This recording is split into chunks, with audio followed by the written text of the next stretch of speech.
నల్గొండ జిల్లా ముకుందాపురంలో పోలీసులు గాలింపు చర్యలు కొనసాగుతున్నాయి.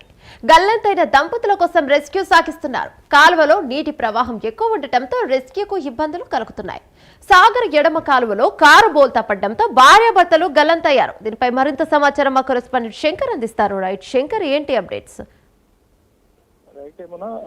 నల్గొండ జిల్లా నిడమనూరు మండలంలో ముకుందాపురం సమీపంలో అయితే విషాదకరణ ఘటన చోటు చేసుకుందని చెప్పుకోవచ్చు. అయితే సాగర్ కాలంలో గల్లంతైన కారును అయితే గుర్తించేందుకు అగ్నిమాపక సిబ్బంది మరియు పోలీసులు సంయుక్తంగా భారీ స్థాయిలో గాలింపు చర్యలు చేపట్టారు. అయితే నిన్న సాయంత్రం ఒక కార్యక్రమానికి హాజరై మళ్ళీ తిరిగి మిర్యాలగూడెంలో ఒక కార్యక్రమానికి హాజరై మళ్ళీ తిరిగి తమ స్వగ్రామానికి వెళ్తుండగా ఈ ఘటన చోటు చేసుకుంది. ఈ ఘటన నిడమనూరు కాలువ దగ్గరికి రాగానే కారులో ఎక్సిలేటర్ మరియు బ్రేక్ ఏదైతే ఉంటుందో ఆ బ్రేక్ కిందకి వాళ్ళు తొడుక్కున్న పాదరక్షలు, చెప్పులు బ్రేక్ కిందకి వెళ్లడంతో అయితే బ్రేక్ బదులు ఎక్సిలేటర్ దొక్కడంతో అయితే ఒకసారిగా కాలువలోకి తీసుకెళ్లింది కారు.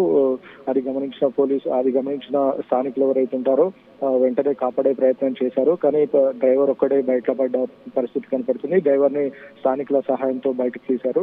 సో ఈ సంఘటనలో అయితే భార్యాభర్తలు కాలువలోనే మునిగి చనిపోయినట్టు కూడా తెలుస్తున్న పరిస్థితి అయితే కనపడుతుంది. ప్రాథమిక సమాచారం ప్రకారం కాలువలో పడిపోయిన కారులో దంపతులు పుల్లయ్య మరియు పద్మలు ఉన్నట్లు తెలుస్తున్న పరిస్థితి కనపడుతుంది. అయితే వీరు మృతి చెంది ఉండొచ్చు అని పోలీసులు అయితే అనుమానం వ్యక్తం చేస్తున్నారు.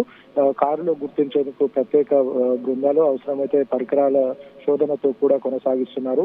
కాలువలో నీటి ప్రవాహం ఎక్కువగా ఉండడంతో అయితే గాలింపు చర్యలు కొంత ఇబ్బందిగా ఏర్పడుతున్నట్లు అయితే అధికారులు తెలుపుతున్న పరిస్థితి కనపడుతుంది. అయితే ఇప్పటికీ అధికారుల శోధన ఆపకుండా అయితే కొనసాగిస్తున్నారు.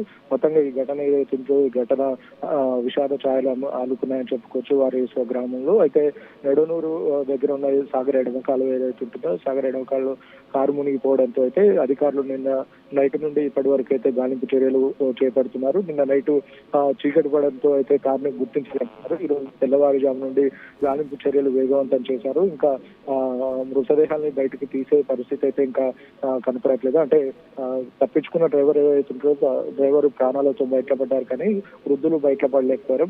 మొత్తంగా ప్రమాదానికి కారణం అయితే ఏదైతే ఉంటుందో వాళ్ళు తొడుక్కున్న చెప్పులు ఏదైతే ఉంటుందో బ్రేకు ఎక్సిలేటర్ కిందకి వెళ్లడంతో అయితే బ్రేకులు రాలేదని చెప్పారు. బ్రేక్ బదులు ఎక్సిలేటర్ తొక్కడంతో అయితే కారు వేగంగా దూసుకెళ్లి సాగర్ ఎడవకాలలో మునిగిపోయిందని చెప్పేసి డ్రైవర్ చెప్తున్న పరిస్థితి కనపడుతుంది.